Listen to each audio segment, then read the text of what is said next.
Hello, today we are going to learn basic fundamentals of how to dimension an architectural, engineering or technical drawing.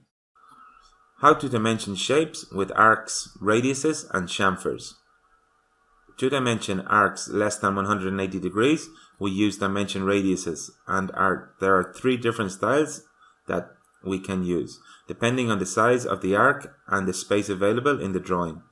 The first one is the dimension value and the arrowhead are inside the arc. The second style is the arrowhead is inside the arc and the dimension value and dimension line outside the arc. And in the third one is everything is outside the arrowhead dimension value, as can be seen here. If the center of the arc that we are dimensioning is too long to fit in the drawing, we can draw only a part of the radius, but it can be aligned with the center, as can be seen here on the screen. I hope you find this helpful. Please press like and subscribe to our YouTube channel. Until the next video, thank you. Bye bye.